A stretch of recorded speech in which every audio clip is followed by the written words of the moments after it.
ओम नमः शिवाय। दोस्तों सावन का महीना है और महाशिवरात्रि व्रत आ रहा है। दोस्तों सावन का महीना भगवान शिव को बहुत ही प्यारा है और इसमें जो सावन शिवरात्रि व्रत आता है तो इसकी बहुत ही महिमा बताई गई है। और जो भी भक्त ये महाशिवरात्रि व्रत करता है भोलेनाथ प्रसन्न होते हैं और उसकी सभी मनोकामनाएं पूर्ण कर देते हैं। दोस्तों महाशिवरात्रि व्रत की कथा भी है और जो भी भक्तजन महाशिवरात्रि व्रत करता है तो उसे यह कथा भी जान लेनी चाहिए और इसे सुनना भी चाहिए। बहुत ही पुण्य फलदायी होती है और इस कथा को सुनकर ही व्रत का पुण्य मिलता है, फल मिलता है। तो दोस्तों महाशिवरात्रि व्रत 11 मार्च 2021 को मनाया जाएगा और इस मौके पर लाखों श्रद्धालु शिव मंदिरों में जाकर रुद्राभिषेक करते हैं।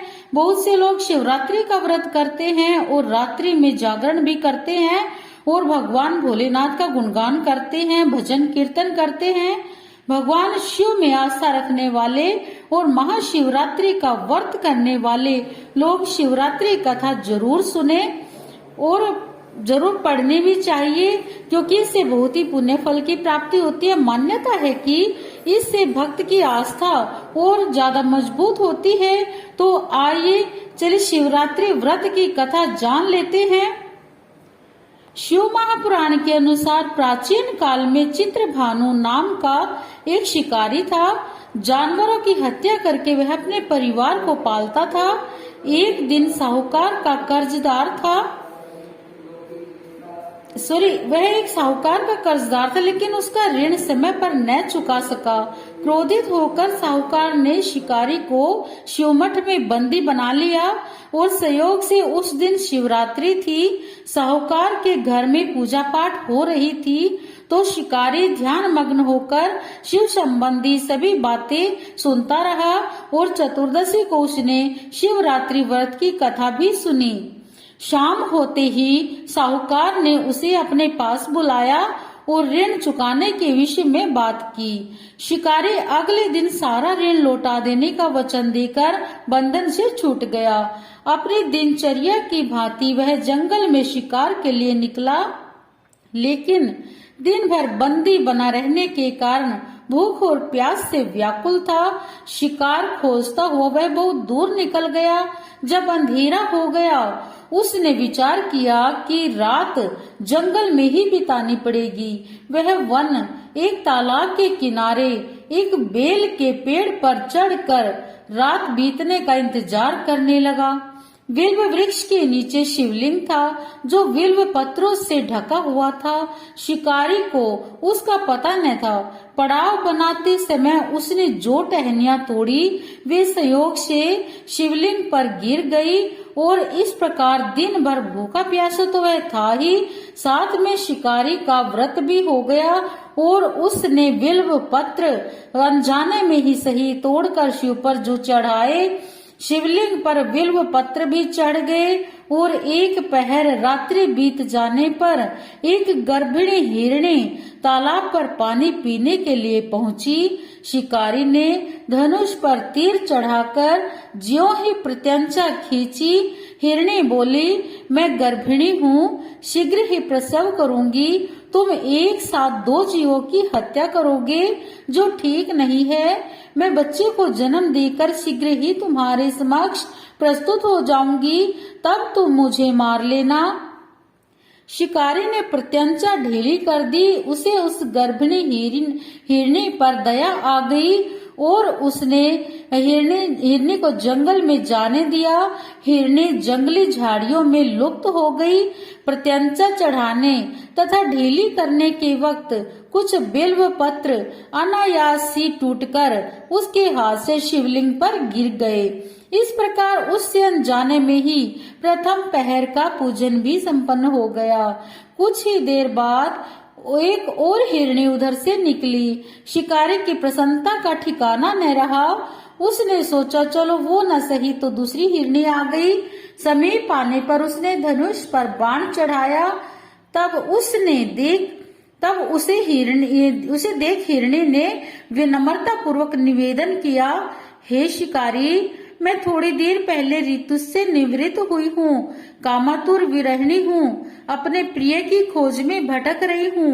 मैं अपने पति से मिलकर शीघ्र ही तुम्हारे पास आ जाऊंगी। शिकारी ने उसे भी जाने दिया। 2 बार शिकार को खोकर उसका बहुत ही मूड खराब हो गया। उसका माथा ठनका, वह चिंता में पड़ गया, सोच विचार करने लगा। रात्रि का आखिरी पहर बीत रहा था। इस बार भी धनुष से लगकर वह बेलपत्र शिवलिंग पर जा गिरे तथा दूसरे पहर का पूजन भी हो गया। इस प्रकार शिकारी से 2 पहर का पूजन हो गया। तभी एक अन्य हिरणी और अपने बच्चों के साथ से उधर से निकल कर आई। शिकारी के लिए वह स्वर्णिम अवसर था। उसने धनुष पर तीर चढ़ाने में देर नहीं लगाई। वह तीर छोड़ने ही वाला था कि हिरणी बोली, हे शिकारी, मैं इन बच्चों को इनके पिता के हवाले करके लौट आऊंगी। इस समय मुझे मत मारो। शिकारी हंसा और बोला, सामने आए हुए शिकार को कैसे छोड़ दूं? मैं ऐसा मूर्ख नहीं हूँ और इससे पहले भी मैं 2 बार अपने शिकार को छोड़ चुका हूँ। मेरे बच्चे भी तो भूखे प्यासे होंगे। उत्तर में हिरणी ने कहा, जैसे तुम्हें अपने बच्चों की ममता सता रही है, ठीक वैसे ही मुझे भी है।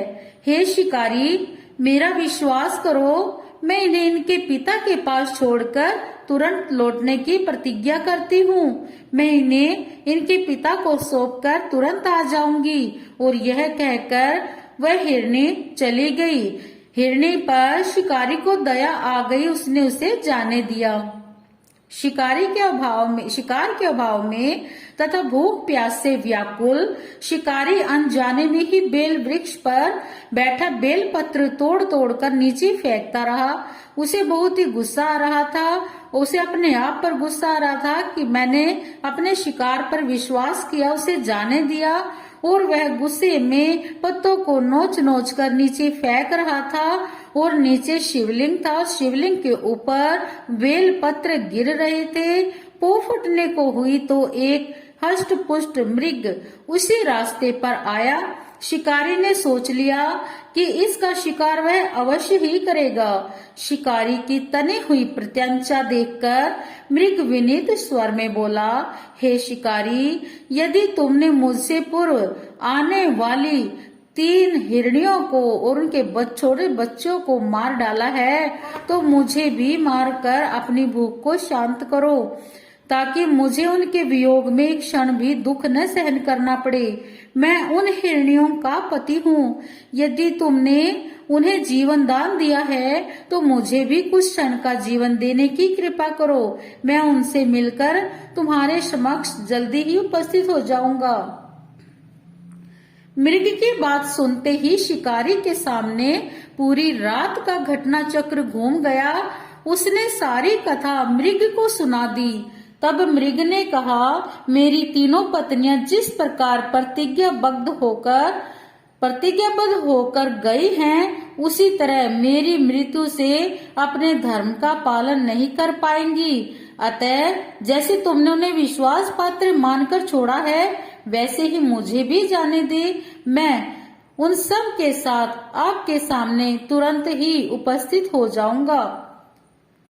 शिकारी को दया आ गई और शिकारी ने उसे भी जाने दिया।